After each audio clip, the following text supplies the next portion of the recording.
Hello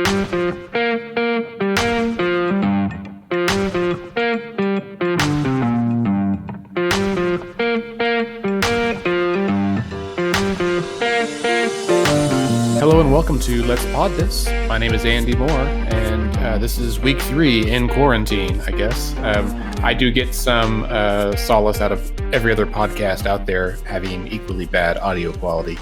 So thanks, listeners, for bearing with us and everybody else. Joining me today, as always, is Bailey Perkins. Hello.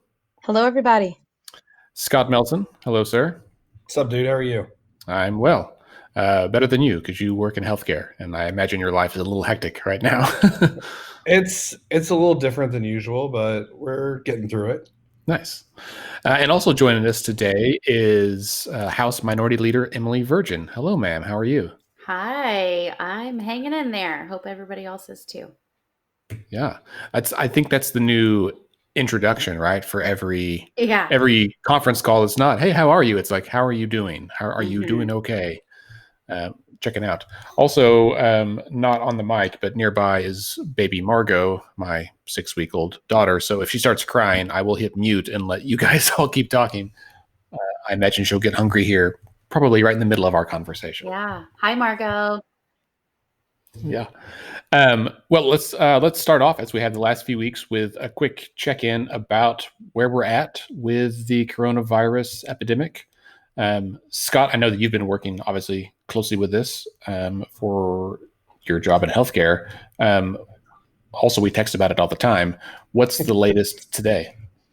So at the moment, I mean, I was texting with somebody about this right before we came on. Like, I feel like it's now my colleagues that work in the emergency rooms and ICUs might disagree with me. They might say that it's worse than this. I feel like we're in a little bit of the calm before the storm, right? Like, it's definitely here.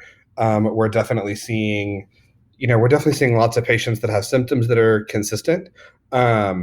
It's tough because one of the things that we're learning, or we seem to be learning about coronavirus, is that it can look like so many different things, right? There's people that have confirmed cases of severe disease who started out with like a sinus infection or what we thought was a sinus infection, right? There's people that start out looking like the flu. It's not as common for people to start out looking like allergies because coronavirus by and large seems to have a fever, but not always. So one of the challenges that I think some of us are having, especially as so many primary care doctors across the city have moved to virtual visits, right? We're doing visits over, video conferencing rather than in person in the office to try and maintain that social distancing.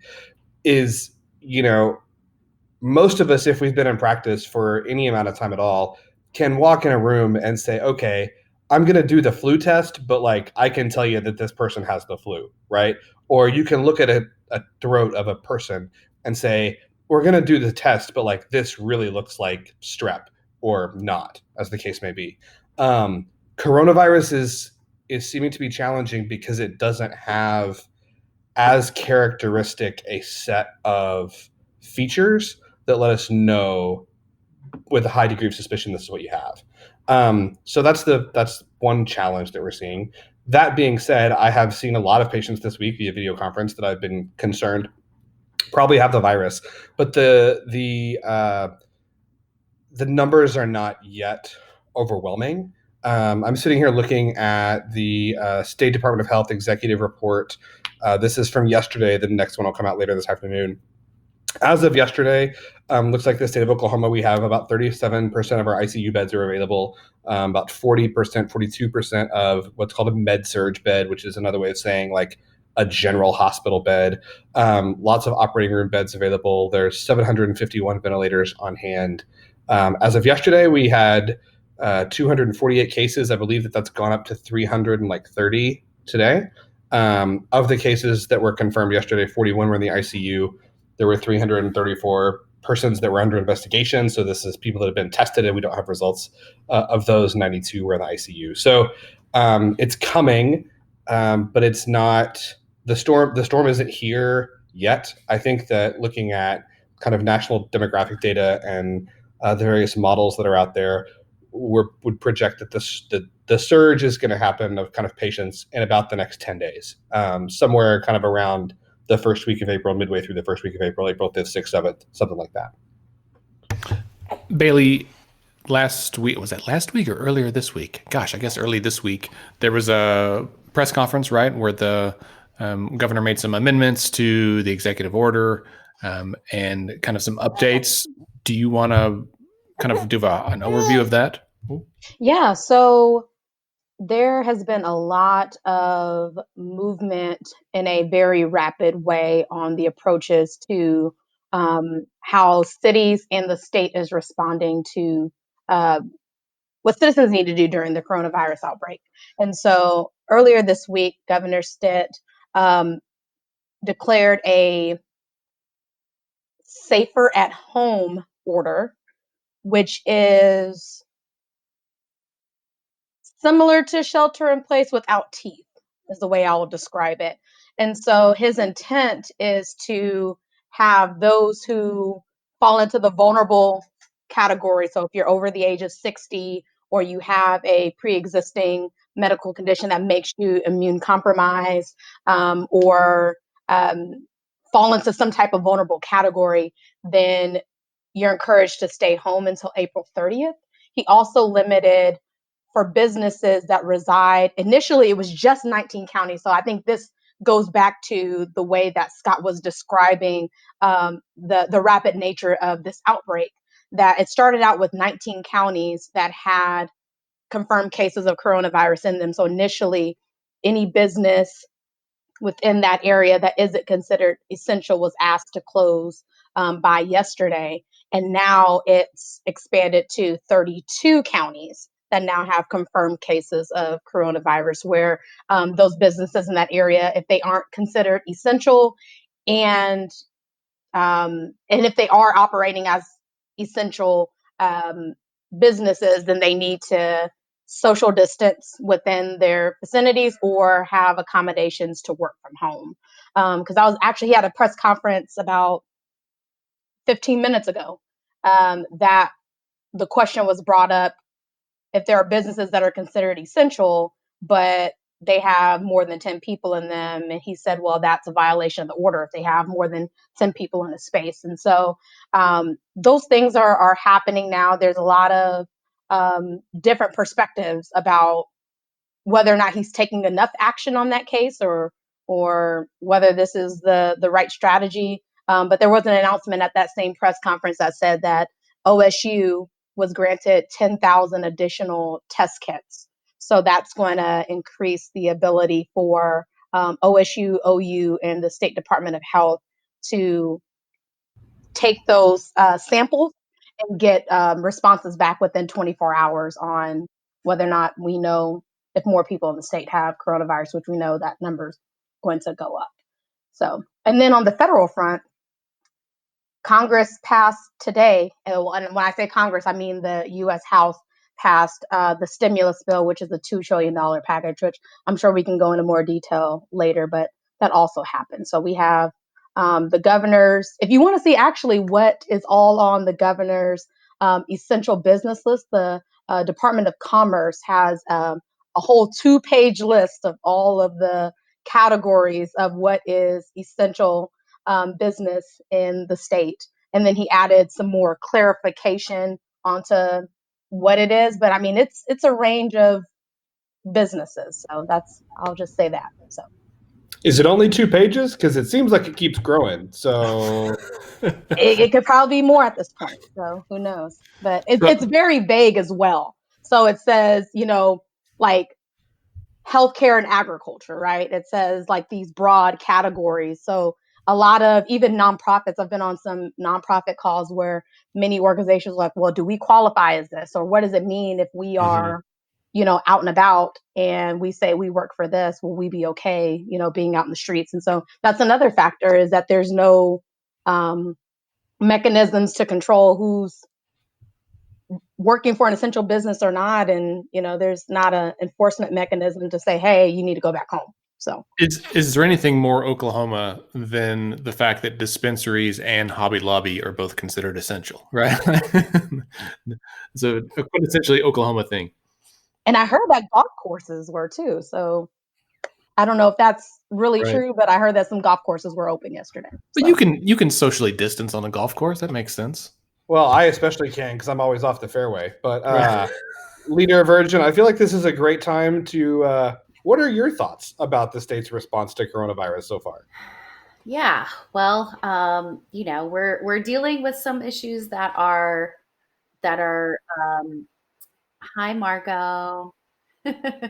We're dealing with some issues that every state is dealing with, and that is pretty unfortunate because we're seeing a real lack of leadership from the federal government in terms of the president not taking control of Defense Production Act, things like that. And so, what we're hearing from our governor and people on his task force is that we are competing with other states when it comes to getting access to tests, when it comes to getting access to that personal protective equipment that our healthcare providers need. And so that's really frustrating that every state feels like they have to compete against one another to get access to the resources that we need, when really we need the federal government to step up and say, we're going to start manufacturing PPE and distributing it to the states, so that we don't have to compete with each other. But so that's one aspect of all this, is the availability of the PPE and the testing. You guys already talked about the testing a little bit, but I think it's important to note that as we ramp up the testing and as those tests become more widely available, that our numbers are inevitably going to increase. Because, Scott, as you said, you have seen people who probably might have it, but you haven't tested them. And so when those folks are able to get tested, of course, our numbers are going to go up. We've heard the governor say that we probably have 1,000 cases, and it might be more than that. So basing our actions off of our official numbers is not realistic. We need to think about how many we actually have. No, I totally agree. My thought, I feel like this is the week where at the state level, Oklahoma really tried to ramp up their response. Several of our municipalities have been more aggressive for the last, preceding 7 to 10 days. And people ask kind of what do I think about all this stuff? And I'm like, well, it's better than Instagramming yourself at a restaurant, but it's also, it's not as good as like what I'd like to see. Because the issue with the issue with the safer at home, right? It's like you're trying to split the difference, and this isn't something where you can split the difference, right? Like, it's not social distancing if you're someone who's at risk to get the disease. Number one, there are 20 and 30-year-olds all over the country who are super sick and on ventilators.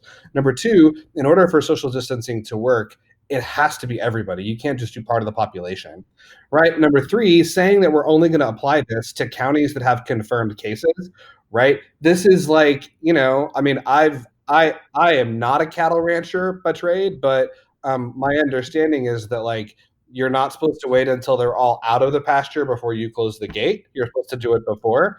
And the data that we're working with, it's not only limited in terms of its scope, right? You alluded to this, that we clearly have a bunch of people who are infected that we don't know about because we haven't tested them. But even the people that we have tested, the data that we're getting, these updated results, I can tell you, are between at least 2 days old and in some cases as old as 9 days, right?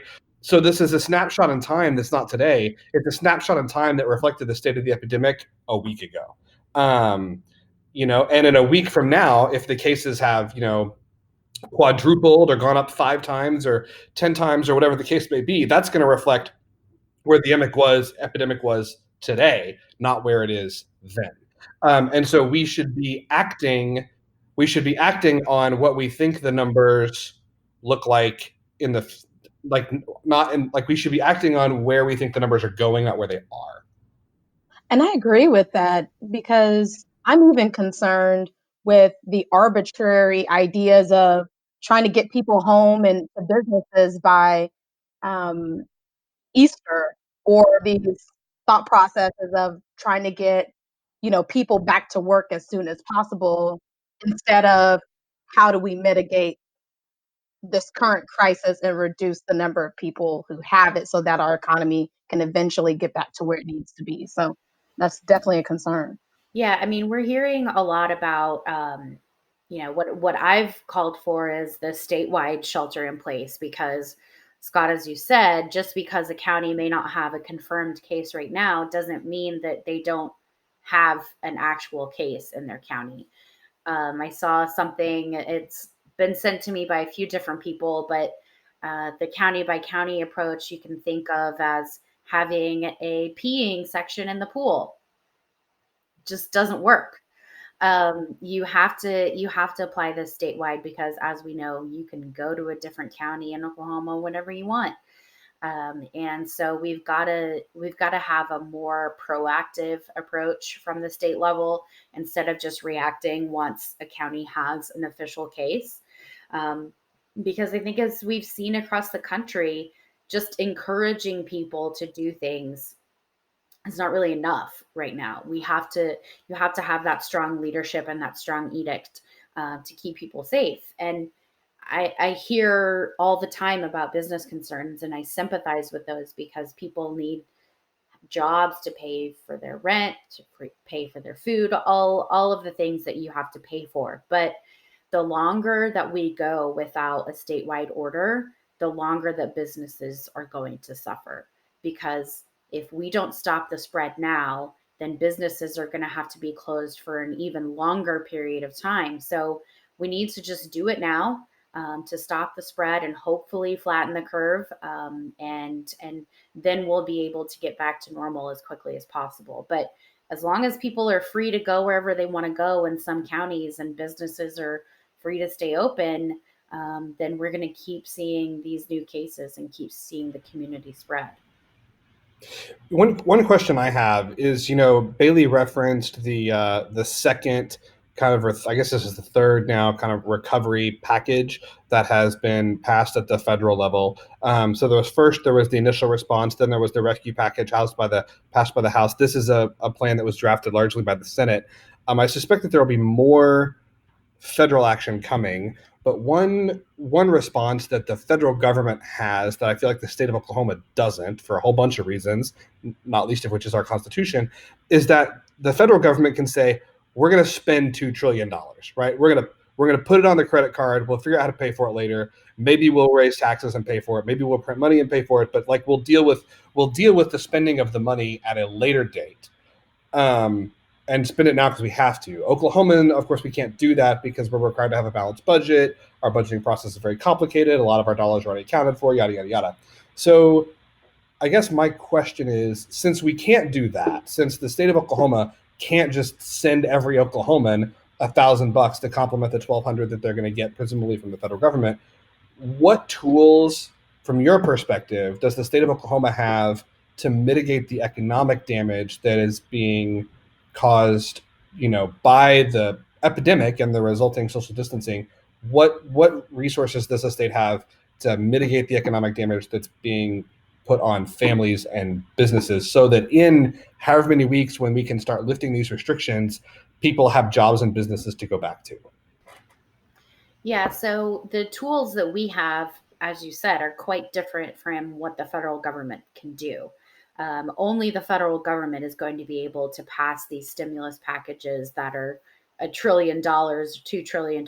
And that's a really important component of this whole response effort. We have to have the federal government be able to do things like that, because states, as you said, we have to have balanced budgets. We can't operate in the red. So we're limited to a lot of different policy changes that we can make. So some of those that we've made already, a few of them deal with unemployment, and we're going to see some help coming from the federal government on employment.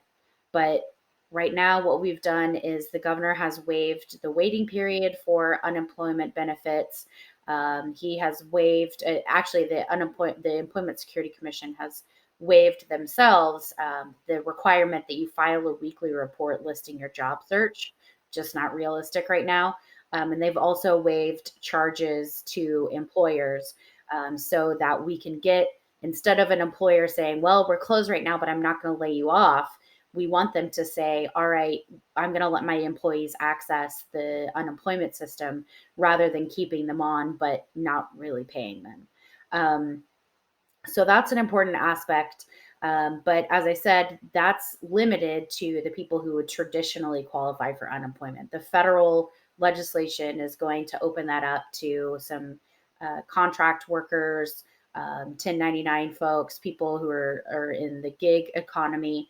And so people who aren't traditionally eligible are going to be eligible now, and that's going to be funding coming from the federal government.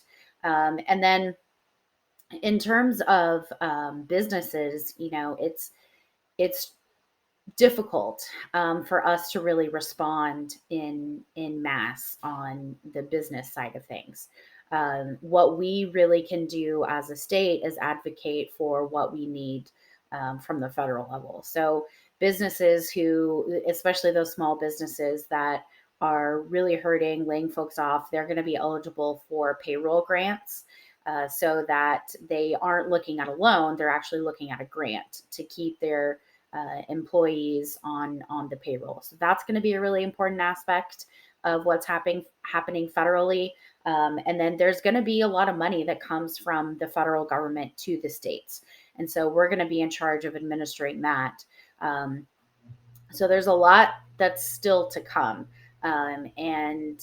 But as a state, one of the other things that my caucus has been calling for is a freeze on evictions and foreclosures. That's something that people are talking about a lot because when they're laid off and there's a lag in when they can get unemployment, or they may not be eligible for unemployment yet, they need to still be able to pay their rent. Practically, most courthouses are closed in terms of civil dockets. So you could technically be served with an eviction notice, but there really isn't an enforcement mechanism right now because it's unlikely that the courts are going to take up small claims dockets, eviction foreclosure dockets. But we need for the state to take action on that. So again, it's not a county by county approach. And the people just have a little bit of relief that they're not going to get kicked out of their home during all of this. Yeah. Well, Leader Virgin, thank you so much for joining us today. There's so much going on, I feel like, day to day that it's hard to keep up. And I thank you for taking time aside from your schedule to visit with us. Depending on how long this thing lasts, we may need to have you back on in a couple of weeks to explain where we're at then, because I am certain it will be very different than where we are today. Yes, it will likely change, so I will be happy to come back.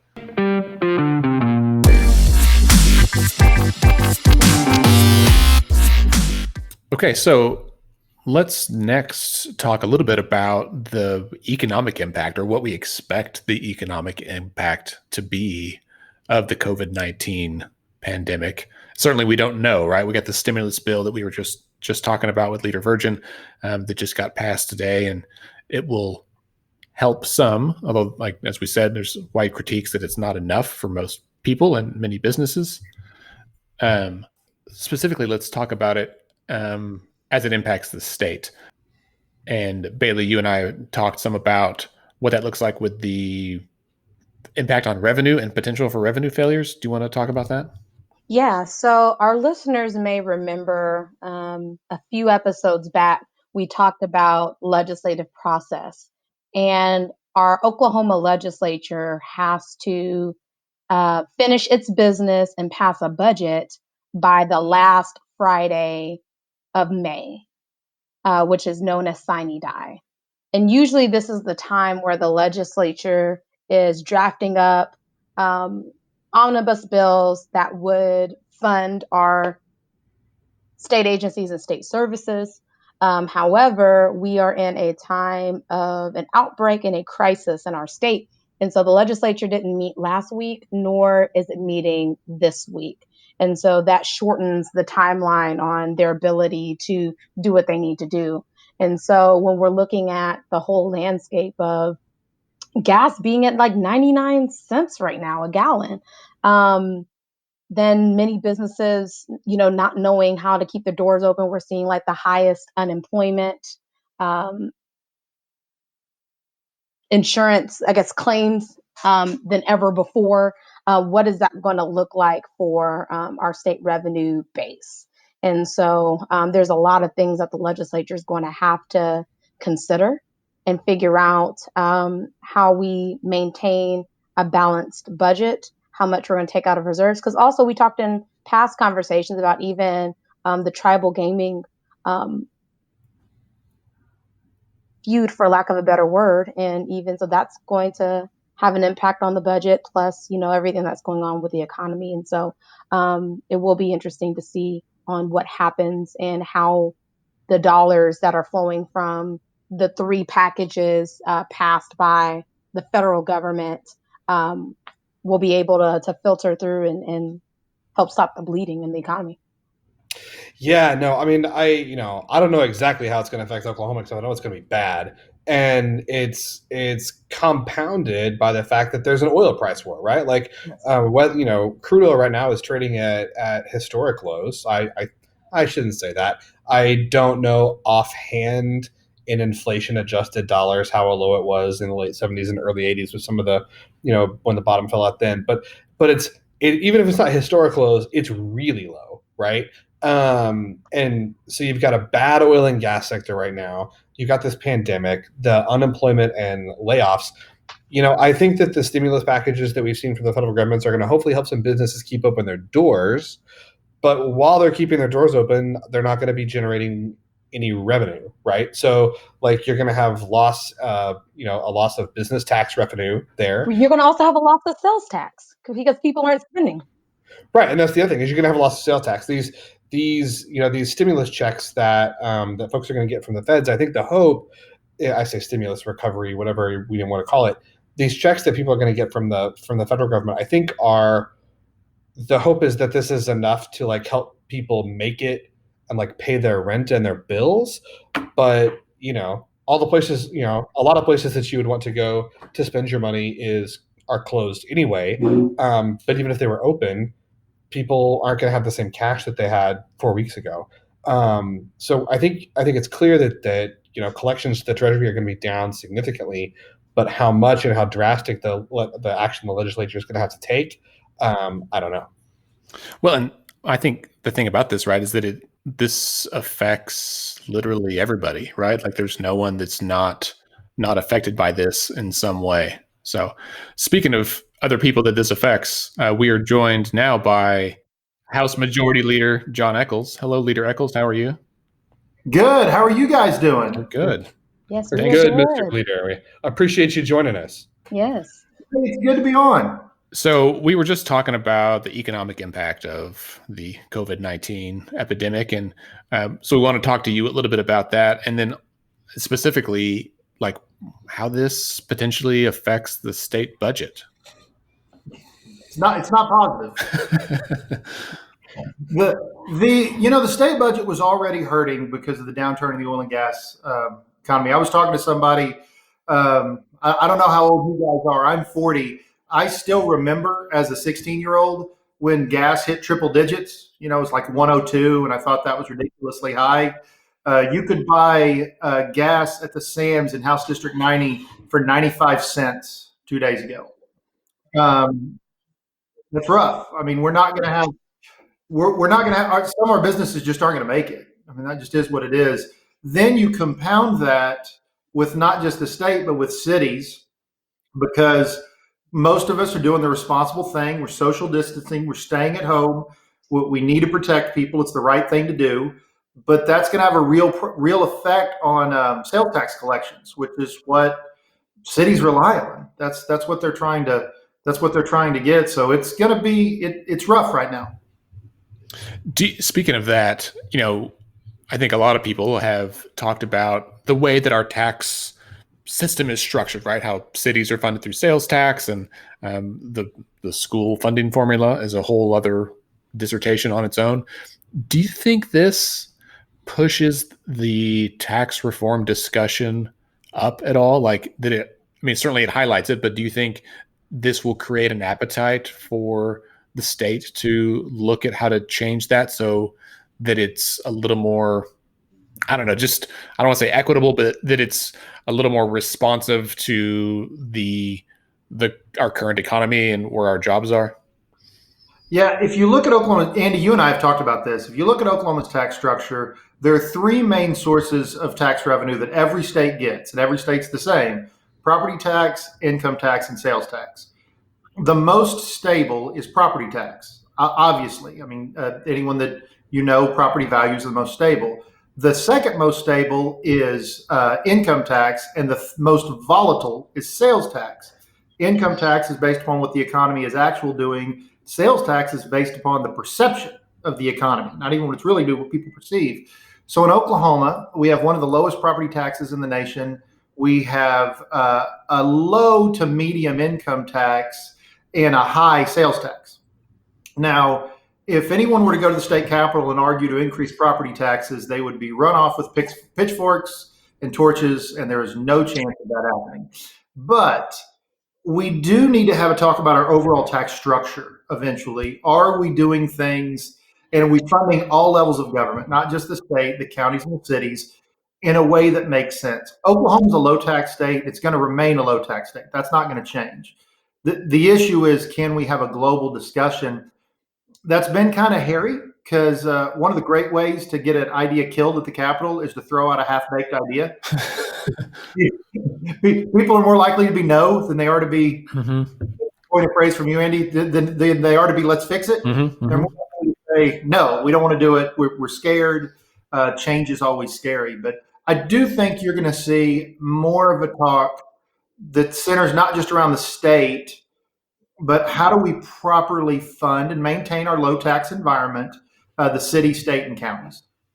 Right. Because, I mean, go ahead, Bailey.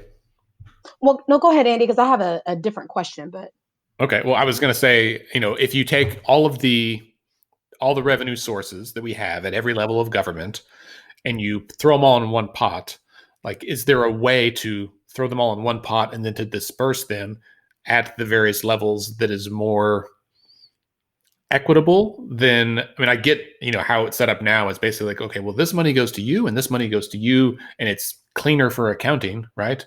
I used to work with a program that we were funded through 9 different funding streams. And so trying to attribute, what supplies we bought on which funding stream was always a juggling match, right? And the state government is like that times 8 billion. And so I get how it got this way, but do you see a way that it could be done that would make more sense and maybe not hit any one level as negatively when things turn south? I think you would have a hard time putting it all in one pot and then having the state disperse it, because I think the further, and even in my philosophy, though, the further away you get from the people, the less accountable government you have. And what I mean by that is I think city councils are far more accountable than, say, the state legislature. And I think the state legislature is far more accountable than, say, the federal system right now. So I don't know that you could, I don't know that the public would accept putting it all in one pot, but I do think we need to look at diversification of streams, because right now we really have winners and losers when things go up or things go down. But we have that in state government all the time. I mean, here in House District 90, we have OCCC. OCCC doesn't get money from the Commissioner in Land Office, which is the set up at statehood, holds various oil and gas and property interests. So what happened when we went through a downturn? We didn't cut any money from CLO because it was separate, but we cut all of the 2-year universities that didn't get CLO money. Well, that made absolutely no sense, and I spent 3 years finally getting that collected. I think we're slowly breaking down silos like that, but it's gonna be, and I think it's getting better, Andy, than it has in a while, but it's still gonna take some time. I don't want you to think, and I don't want anybody watching this to think that all of a sudden we're gonna come out of this, see these problems, and everything's gonna change immediately. I think it'll be a slow, gradual process, but I do think those conversations are happening in a way that they were not happening when I first got elected. You go back in time 7 years ago, nobody was talking about stuff like this. Mm-hmm. Well, appreciate that insight, Leader Echols. Earlier in our conversation, we were talking about how the legislature is experiencing some unprecedented times with the closure of the Capitol last week and this week in the middle of the time where you usually get to work on our state budget. And so with this now condensed timeline to meet the constitutional requirements of, sine dying by that last Friday in May, what does priorities at the Capitol look like? And what does the budget projection look like? Are we going to have to tap into some rainy day funds, or what is it going to look like to make sure that we'll have a balanced budget and needs are met? Bayla, those are some great questions. So just because we're not at the Capitol, as you know, and I'm glad it's very difficult right now, not being at the Capitol, not being able to meet face to face. But I go back to what I said in the beginning. It's just because it's difficult doesn't mean it's not the right thing to do. We're not getting together in groups. We've all, like everybody on here, I've been on more conference calls in the last 2 weeks than I ever have in my entire life. Entirely new set of pet peeves about people that don't go mute on conference calls. I'm sure we all can relate to pet peeves I never had before. But I was, even today though, I was on a 2-hour call with the speaker, the minority whip. I got to hear some of what's going on in the budget. Chairman Wallace and our vice chairman, Kyle Hilbert, are working hard with the Senate and the governor. There are some disagreements now as to whether or not we should use the rainy day fund. I think Chairman Wallace is better to answer those questions. I do know I'm going to not speak, and this is hard for me because every time I say something, all three of you guys know a lot about what's going on at the Capitol.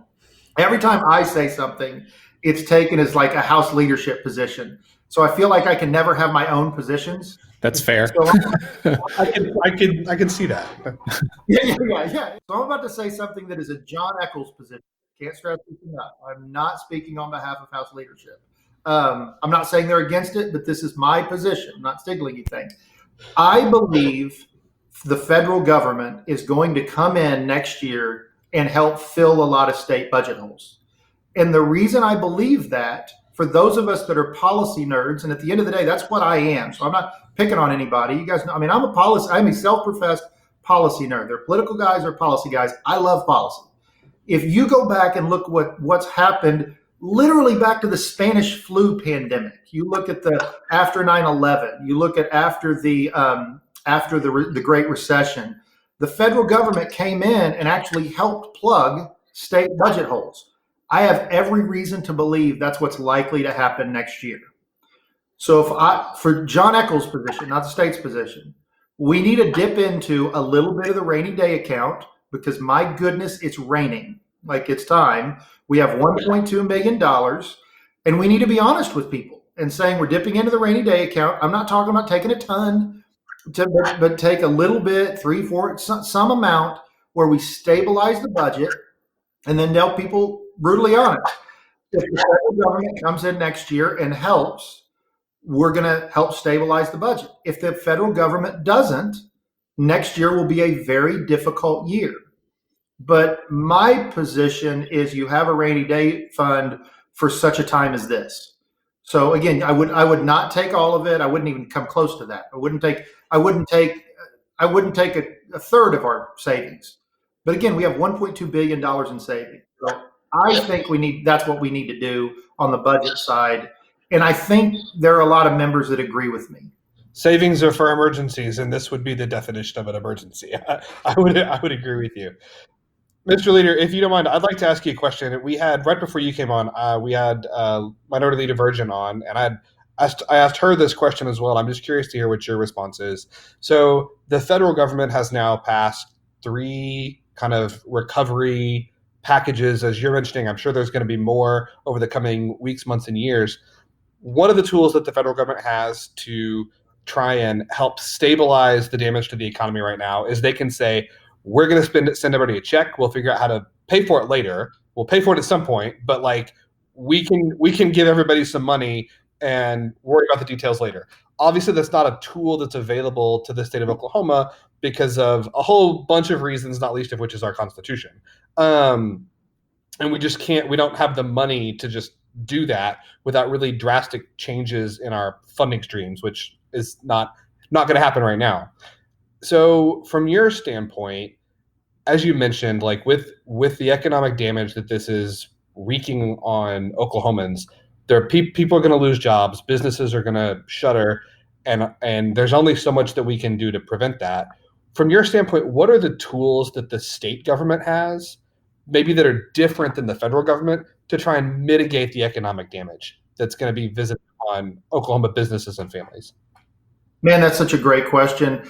If I could take 1 second before I didn't watch the segment on Leader Virgin, but I'd like to brag on her for just a second, and frankly brag on the legislature for the state of Oklahoma. You talked about what the federal government did.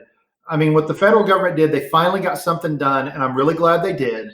But one of the things that become very clear on the federal level is that the coronavirus has done nothing to stop hyperpartisanship on the federal level. Like, it is alive and well. Our federal government is dysfunctional as ever. Let's contrast to what happened in in the Senate too, but I'm going to specifically talk about the House. And I'm not going to take credit for this. What I'm going to do is share it with everyone who deserves it. When this happened, Leader Virgin, Speaker McCall, Chairwoman Tammy West, and Chairwoman Cindy Munson, we all came together right away. We had a bipartisan caucus. We passed a funding bill unanimously. We changed our rules on the House side to protect our citizens unanimously. We had a bipartisan, bicameral press conference. What happened in Oklahoma is the exact opposite. Not that Leader Virgin and I don't have disagreements. I mean, that sometimes you can get so bipartisan you pretend like disagreements don't exist. That's wrong too. But we still disagree. I know that's not a shocker to anybody. But what we did do is put all of that aside, and so far, and this becomes important to answer your question, so far we are working together in a bipartisan way. It's not even close, better than anything I've ever been a part of. And nobody gets credit for that as much as everyone does, because everyone decided the state of Oklahoma, as you said, for such times as this, it's raining, it's for emergencies, we're in an emergency, and that's what we're talking about. So in that environment, the state has a lot more resources. And because if we're constantly worried about in the majority party, no matter what we do, the minority party is going to be against it. Or if the minority party is constantly worried about whatever idea, so let's stop calling majority, because let's make it real, because we're real people. If Emily is constantly worried that whatever Jon does, if she's against it, her base will go crazy. Or Jon's worried that whatever I do, Emily's going to immediately come beat me up, because it's personal. It's not Leader Virgin, Leader Echols. I mean, we're real people. We're real Oklahomans. It's a lot harder to get stuff done.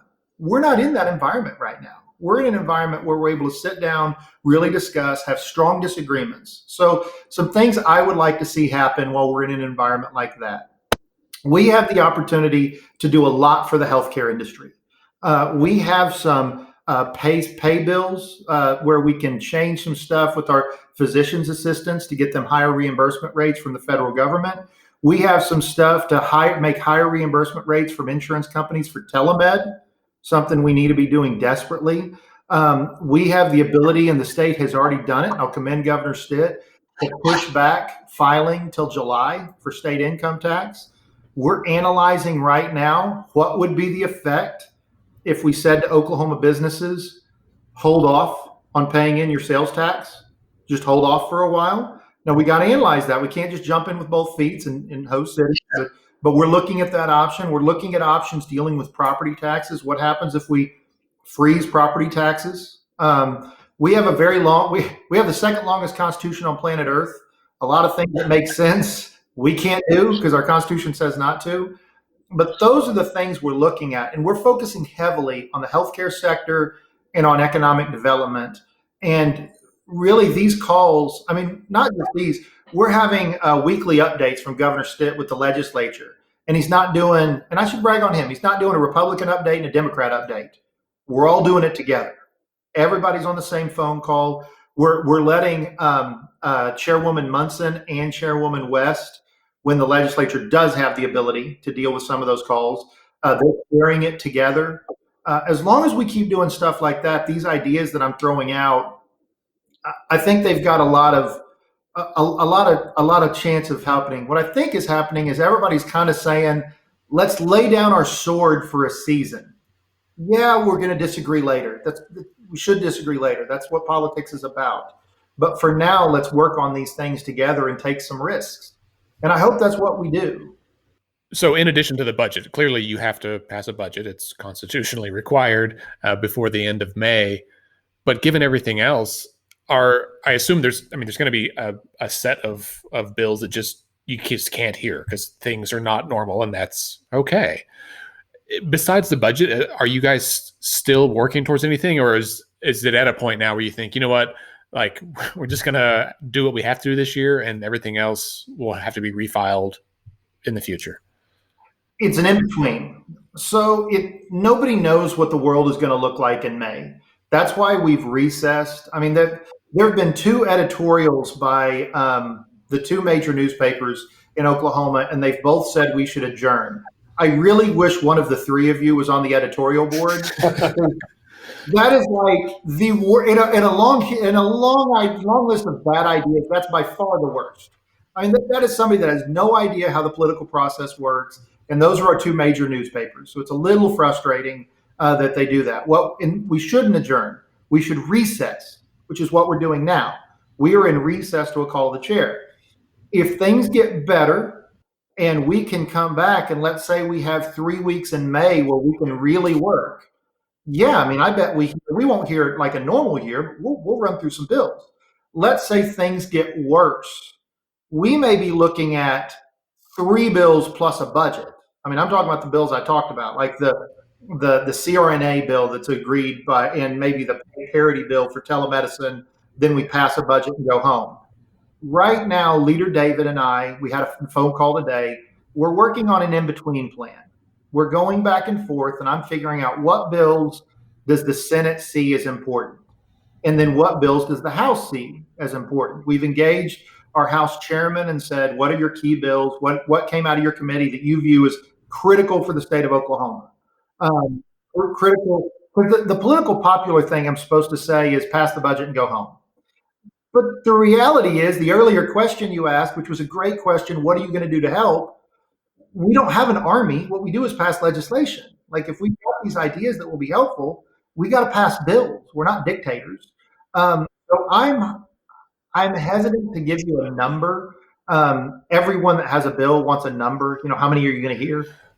Yeah, I really was more curious, and I don't know if you're at a point you can speak to this, but of like, what are some of those bills that are the ones that are going to float to the top? You mentioned like those healthcare ones, but the regular run-of-the-mill normal session policy bills that are worthwhile. I mean, I assume if it was me, right, like the line is somewhere between new license plates to actual budget bills, and there's a ton of stuff that's out there. We've talked on the podcast, and you and I have talked about changes to the initiative petition process, and literally everything in between. But for listeners who, I mean, by and large, our listeners are probably also policy nerds, right? Who might be interested in just kind of knowing, is there anything you can speak to that would kind of help discern, given where we are today, where things might go in that in-between scenario? So I can give you my criteria, and I think I'll have a lot to do with what bills are heard. Speaker, trust me. So my criteria is healthcare bills and economic bills. And I can tell you the House's number one priority, though, is the COLA bill. That is the House's number one bill. That is sitting in the Senate right now. It is not affected by this change in the budget because it's taken from the corpus. Admittedly, with the downturn in the market, those funds are not doing as well as they have been. But this downturn is not like the recession where we have reasons to believe it's a prolonged downturn. Every reason to believe this downturn is because of COVID.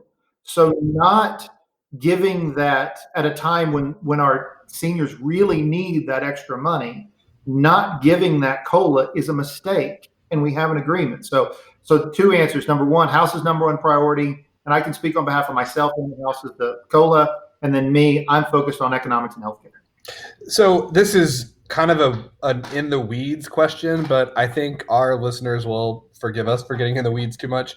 So this is the second session of the 57th legislature, right? So like there are bills that were introduced last session that were, they didn't get killed, they didn't get hurt, but they kind of carried over and were able to be heard again this year. Is that a House rule or is that in the Constitution? And is there any mechanism where you guys could change the rules so that, like, maybe I've been working on a bill for the last 2 years and we're almost to the finish line? Do I have to start over next February, or can we change a rule to allow bills to carry over?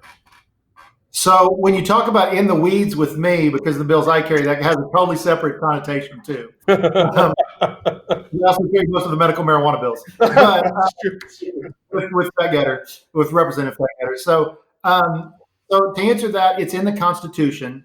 We actually are elected for a 2-year legislative cycle. So bills filed the year after election can carry on 2 years, and constitutionally, you'll have to start over. And in order to do that, you have to win re-election.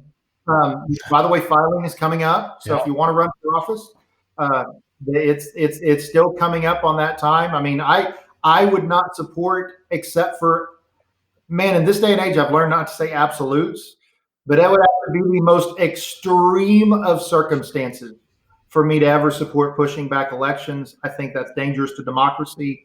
I think, and as an incumbent, a low turnout is bad for incumbents, and I don't care. I mean, we do not need to push back.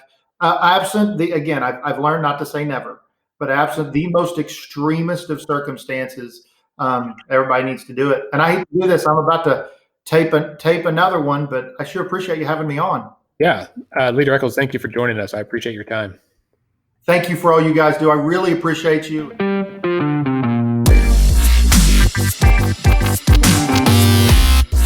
Okay, well, that was great to visit with Leader Echols. Big thanks to him for taking time out to join us in his myriad of conference calls, I think, as we all have. As we kind of wind down, I want to remind all of our listeners, if you haven't already filed your income taxes, as Leader Echols said, that deadline has been pushed back to July 15th.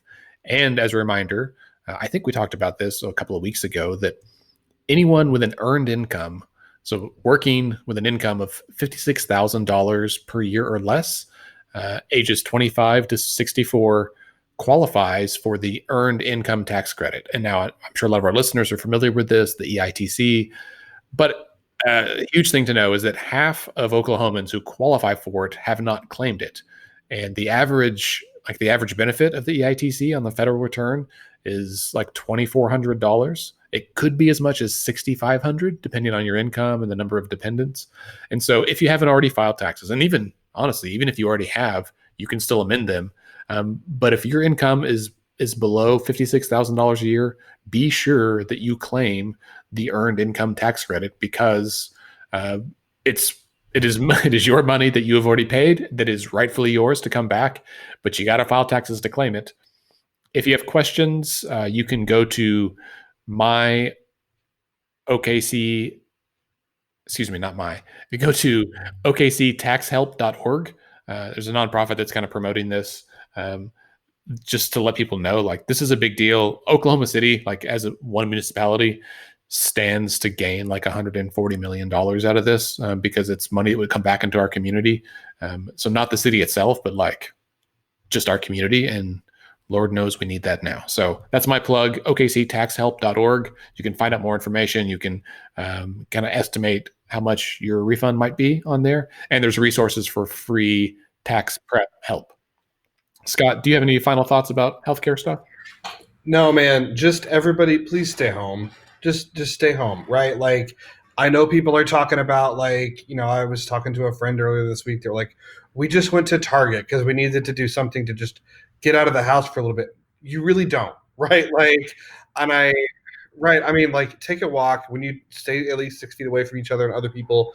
Like, this is a big deal, and it is going to save lives. I think I said this last week or 2 weeks ago. I'm probably going to say it every week. 6 months from now, if it looks like all this was a major overreaction, that means that it worked, right? Success in this instance looks like an overreaction. if this doesn't work, we're all going to know, because the stories coming out of Oklahoma will be like the stories coming out of Italy, Seattle, and New York, and none of us want that. So please stay home, be with your families. My group of friends, like we've done now. I'm a childless 30-something, so this may not work for everybody, but like my group of friends, we've done virtual happy hours, right? We've gotten people on FaceTime from literally all over the country and sat in our living room and had drinks, and it's a blast. Like find ways to connect with people, but stay home. Yeah. Bailey, any closing thoughts? Yes, a couple of things. So one, since everyone is sitting at home and you have time to relax, watch TV, catch up on the shows, we want you to also be sure to take the census. You should have received a letter in the mail from the United States Census Bureau that has a 12-digit code on it. So just go online, take the census, because it means that more dollars will come to Oklahoma, which means more benefits for our schools, more benefits for our communities, improving our health systems and other things. And so please be sure to complete that census and count the people around you, count the people in your household, because the more people that are counted, the more money that comes to help our communities. And one question that I get often is, what can I do to help? What can we do, especially with Oklahoma food banks being at the epicenter of ensuring that people are getting food during a time when we're asking people to stay home and people are losing their jobs because their businesses are closing and all this kinds of stuff. And so to me, the best way that you can help is, of course, sharing information from Community Food Bank of Eastern Oklahoma's page or Regional Food Bank of Oklahoma for those who live in Western or Central Oklahoma, and then for Eastern Oklahoma, Community Food Bank.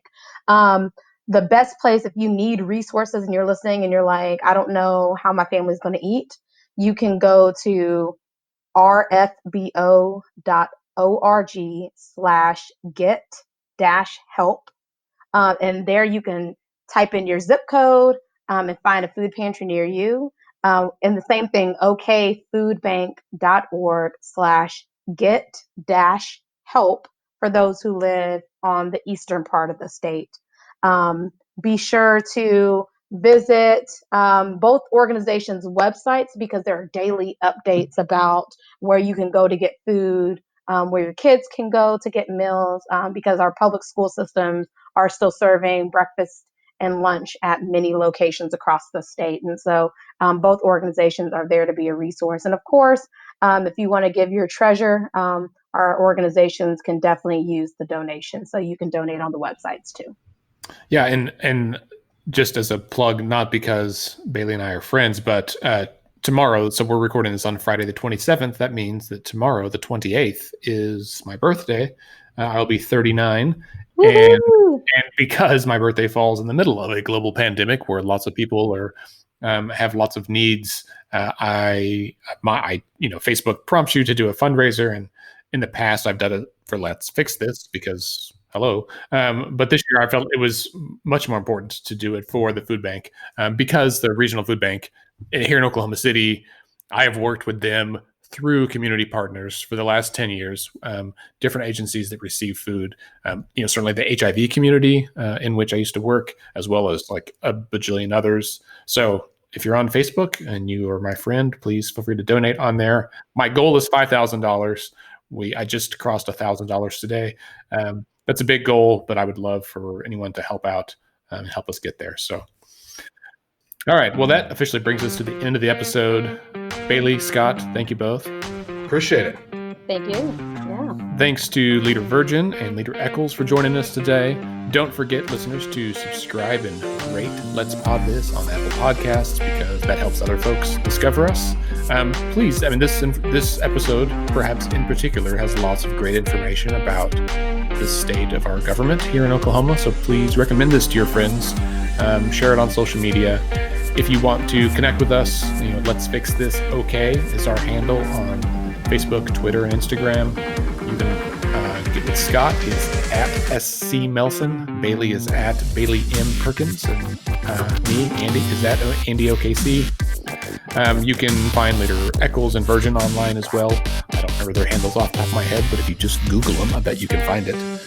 Our website is letsfixthisok.org. The show, Let's Pod This, is produced by Scott, Bailey, and me. We are a member of the Mostly Harmless Media Network based here in Oklahoma City, and our theme music is called Rhino Funk by an artist named So Down. Let's Fix This is a nonpartisan, non-profit organization who strives to educate and equip all Oklahomans to engage with their government. We encourage you to get involved in any way that you can, and remember, decisions are made by those who show up. Have a great week, everybody.